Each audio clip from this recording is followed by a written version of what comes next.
स्वागत है आपका न्यूज़ 7 क्रिएटिव चैनल में। दोस्तों, आज हम बात करेंगे हेल्थ एजुकेशन के बारे में। जैसे कि आपको पता है, 3 मार्च को वर्ल्ड हेयरिंग डे मनाया जाता है। इंडिया में बहुत सारे हॉस्पिटल बन चुके हैं, डॉक्टर भी बहुत सारे हैं, लेकिन इंडिया, पाकिस्तान, अफगानिस्तान, ये साउथ ईस्ट एरिया में हेल्थ एजुकेशन की कमी है। खास करके इंडिया में अगर सही हेल्थ एजुकेशन रहा तो जो श्रवणहीनता है, डीफनेस, इसको हम आसानी से दूर कर सकते हैं। 60% जो डीफनेस है, 60% डीफनेस हम लोग प्रिवेंशन कर सकते हैं।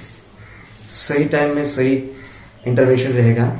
अगर हम जान लेंगे कि ये बीमारी क्या है, कैसे होता है, तो अगर हम लोगों के पास अगर सही हेल्थ एजुकेशन रहेगा, लोगों के पास सही हेल्थ एजुकेशन पहुंचेगा, तो ये बीमारी होगा ही नहीं। 60% तक हम लोग इसको प्रिवेंट कर सकते हैं। क्या आपको पता है, साउथ ईस्ट एशिया में ही 4.4% से लेके 8.8% तक डीपनेस का बीमारी है। इंडिया में 63 मिलियन यानी कि 6% लोग डीपनेस से प्रभावित हैं। हजारों में 4 ऐसे लोग हैं जो लोग श्रवणहीनता का शिकार हुआ है। वर्ल्ड हेल्थ ऑर्गेनाइजेशन यानी कि WHO, इनका रिपोर्ट के मुताबिक 2018 में, मतलब 2018 में जो भी रिपोर्ट है, इस रिपोर्ट के मुताबिक 466 मिलियन लोग श्रवणहीनता है। यह आंकड़ा 2030 तक 630 मिलियन हो जाएगा। 2050 में करीबन ये अप्रोक्सीमेटली 900 मिलियन तक हो जाएगा।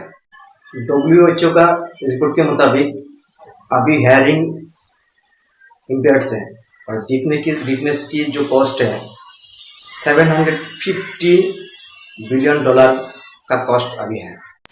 WHO का आंकड़ा के मुताबिक 2050 में करीबन 10 में से 1 आदमी हेयरिंग डिसेबिलिटी से इफेक्ट होगा। हेयरिंग इम्पेयर्ड यानी कि डीपनेस की मेजर कॉजेस हैं जेनेटिक्स।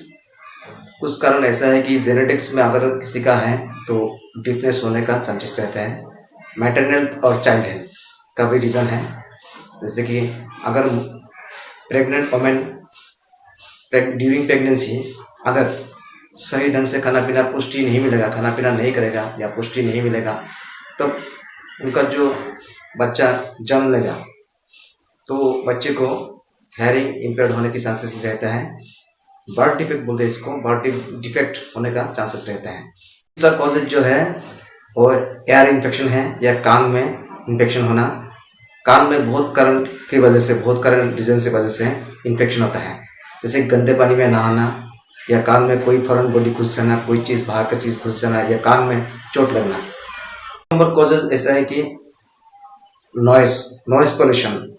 ये नॉइस पोल्यूशन बहुत बड़ा कारण बन रहा है दिन ब दिन इंडिया में या ग्लोबल में ही ये कारण बन रहा है। जोर जोर से चिल्लाना, विकट आवाज़ होना या कान में हेडफोन लगा के लाउडली कोई गाना सुनना या कोई भी इस तरह का नॉइस पोल्यूशन होता है जो वो कान में इफेक्ट होता है, उसके वजह से भी आपका श्रवणहीनता। 5th जो मेजर कॉज है वो ऑटोटॉक्सिसिटी। कुछ मेडिसिन ऐसे होते हैं कि वो मेडिसिन लेने से साइड इफेक्ट की वजह से कान के श्रवणहीनता हो सकता है। दोस्तों, जैसे कि मैंने आपको बताया कि 60% जो डीपनेस होता है उसका प्रिवेंटेबल होता है। 60% डीपनेस ना हो उस तक हम प्रिवेंट कर सकते हैं, और बाकी जो 40% है उसका टाइमली अगर इलाज करेंगे, टाइमली अगर डॉक्टर के पास जाएंगे तो वो भी कम होगा। तो श्रवणहीनता को रोकने के लिए और देश में ये बीमारी ना होने के लिए ये हेल्थ एजुकेशन का प्रोग्राम हम कर रहे हैं, और हेल्थ एजुकेशन लोगों में फैलाना पड़ेगा। आपको मेरे ये वीडियो शेयर कीजिए, सबके पास पहुँचे। सबके पास अगर नर्वस होगा, हेल्थ एजुकेशन होगा, तो बीमारी ऑब्वियसली प्रिवेंट होगा। और आपको जैसे कि पता है, prevention is better than cure. अगर बीमारी ना हो तो डॉक्टर के पास जाने की जरूरत नहीं। अभी हम बात करेंगे श्रवणहीनता को, हेयरिंग इम्पेयर्ड को कैसे रोकें। इसका कुछ रीज़न है, कुछ रीज़न की वजह से होता है। अभी हमने बताया जैसे कि जेनेटिक्स का प्रॉब्लम, उसका तो कोई इतना इलाज नहीं है। बाकी नॉइज़ को कंट्रोल कीजिए, नॉइज़ पोल्यूशन से बचिए। अगर नॉइज़ एरिया में आप काम करते हैं या कुछ ऐसे फैक्ट्री में आप काम कर रहे हैं, तो नॉइज़ से कैसे बचा जाए उसके लिए आप उपाय ढूंढें। कान में अगर कुछ इन्फेक्शन हो जाए, या दर्द होने लगा, या कान में कुछ बाहर का कोई चीज़ अगर घुस गया, तो तुरंत डॉक्टर के पास जाइए, डॉक्टर से इलाज कीजिए। कान की इन्फेक्शन की वजह से ही ज़्यादातर डीपनेस होता है। और दवाई खुद से ना लें, कोई भी दवाई लेने से पहले डॉक्टर के पास जाइए, डॉक्टर के एडवाइस के मुताबिक ही आप दवाई लें। अगर ये सारे चीज़ आपको याद रहेगा, दवाई खुद से नहीं लेना है, नॉइज़ पोल्यूशन से बचना है, कान की इन्फेक्शन से बचना है, तो ऑब्वियसली लोगों में डीपनेस कम होगी और हेयरिंग इम्पेयर्ड का मामला धीरे धीरे कम होता जाएगा। और जो लैक्टेटिंग मदर है, जैसे कि जिसका बच्चा 2 साल से नीचे है, या 6 महीना, 1 महीना, 2 महीना, बच्चे हमेशा माँ की दूध पिएगी। तो कभी कभी क्या होता है कि दूध पीने से बच्चे दूध पी रहा है और बच्चे की माँ उसको केयर नहीं कर रहा है कि कान के अंदर कभी कभी वो दूध घुस जाता है, खाने से मुंह से निकल के कान के अंदर घुस जाता है, और वो दूध कान के अंदर जाने से भी इन्फेक्शन का खतरा रहता है, इन्फेक्शन होने का चांस रहता है, इन्फेक्शन होता भी है। तो ये ध्यान रखें कि अगर आपके बच्चे को अगर आप दूध पिला रहे हो, तो कान के अंदर दूध ना जाए, माँ को पूरा ख्याल रखना चाहिए। बच्चे को जब भी पानी में नहाए तो ध्यान रखें कान के अंदर पानी ना घुसे, ध्यान रखिएगा। अगर बच्चा चिल्लाता है, उसको शायद दर्द हो रहा होगा, या कान में कुछ प्रॉब्लम है, डॉक्टर के पास तुरंत जाइए, डॉक्टर को दिखाइए किस वजह से ऐसा हो रहा है। शायद कान में कुछ घुस गया होगा, बच्चा बोल नहीं पा रहा है। तो बच्चे को फ्यूचर में हेयरिंग इम्पेयर्ड, श्रवणहीनता ना हो, उससे बचाने के लिए आपको ध्यान रखना पड़ेगा। तो अभी हम बात करेंगे श्रवणहीनता को, हेयरिंग इम्पेयर्ड को कैसे रोकें। इसका कुछ रीज़न है, कुछ रीज़न की वजह से होता है।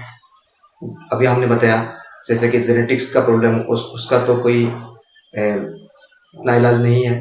बाकी नॉइज़ को कंट्रोल कीजिए, नॉइज़ पोल्यूशन से बचिए। अगर नॉइज़ एरिया में आप काम करते हैं या कुछ ऐसे फैक्ट्री में आप काम कर रहे हैं, तो नॉइज़ से कैसे बचा जाए उसके लिए आप उपाय ढूंढें।